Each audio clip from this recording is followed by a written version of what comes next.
BNP যদি সংস্কার না মানে, সংস্কার না চায়, তাহলে তাদের কমপক্ষে এই দায়িত্বটা ছিল যে সংস্কার প্রসেস শুরু হওয়ার আগেই তারা বলতো যে আমরা এই কমিশনে অ্যাটেন্ড করবো না, আমি এটাকে বয়কট করছি। তো তখন বিএনপি ছাড়াই যদি হতো নাহলে হতো না। কিন্তু এতগুলো সময় নিজেরা থেকে কথা বলে তাদের নেতা তো মনে হয় আমার মনে হয় 10 ঘন্টার চেয়ে কম কথা বলেন এই সব যোগ করে আমাদেরকে একসাথ করে আমাদের সময় ব্যয় করে আমরা একটা জায়গায় পৌঁছেছি।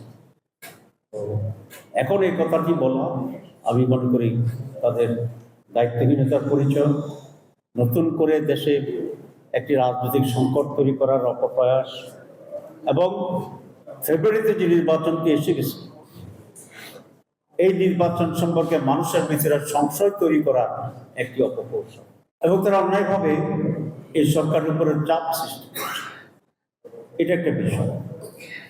আরেকটা বিষয় হচ্ছে আপনারা দেখেছেন আরপিওতে ইলেকশন কমিশন এবং এই সরকার দুই জায়গাতেই একটা ক্লজ অ্যাপ্রুভ হয়েছে, সেটা হচ্ছে যে কোনো দল ব্যক্তি দলীয় হিসাবে অথবা জোট হিসাবে যদি নির্বাচন করে তাহলে তাদের নিজস্ব দলীয় মার্কায় নির্বাচন করতে হবে। এটাকে আমরা অভিনন্দন জানিয়েছি এবং বহু দল অভিনন্দন জানিয়েছে, কারণ একটি দল যখন কেউ করে তার নিজস্ব একটা আইডিওলজি থাকে, তার নিজস্ব একটা অস্তিত্ব থাকে, যেটাকে আমরা আইডেন্টিটি বলি। তার জন্য একটা আলাদা মার্কার ঠিক করা হয় যাতে মানুষ এটা বুঝতে পারে। সুতরাং প্রত্যেকটি দলের নিজস্ব আইডেন্টিটিতে তিনি ইলেকশন কমিটি যেটা সবার।